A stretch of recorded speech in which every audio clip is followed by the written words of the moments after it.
ଦେଖିଲେ ଆମେ ଭଉଣୀଙ୍କର ନାଟକ ଆମେ ଆଉ ଜଣକ ଭଉଣୀଙ୍କ ଉପରେ ଟିକେ ନଜର ପକେଇବା। तो चलिए शुरू करते हैं। मु एतिकी मार्क रे संतुष्ट ଭଉଣୀଙ୍କର କହିବାର କଥା କି ବୋ ଯୋଉ ମାର୍କ ଦେଇଛି ତାର ସେ ଆଦୌ ଖୁସି ନାହାନ୍ତି। मु 93 94% स्कोर करके 10th एग्जाम रे मते किंतु दिया हेची 84%।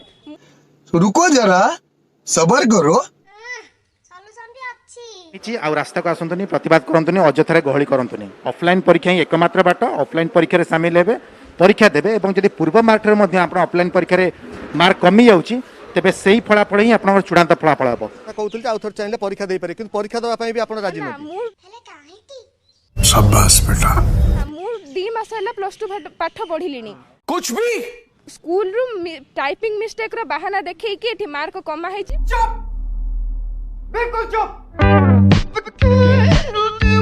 गजब बेइज्जती। तो देखिले आसो ती मार्क भी देखिबा कोन चाहू झियर जो कैरियर जो मार्किंग आसी आकु सुचरिता दास पैसा देके ता झियो को 1 नंबर रा रखी छी।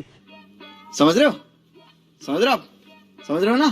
झियर मार्क कम होची सेथिरे नो प्रॉब्लम किंतु सुचिता मैडम को झियर मार्क अधिक अछि सेति वेरी प्रॉब्लम। ए उठा ले रे देवा उठा ले रे बाबा।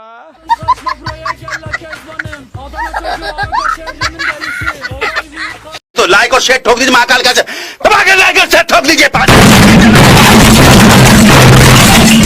पूरा साल मेहनत करता हूँ आपके लिए बेटा, ऐसा नहीं चलेगा।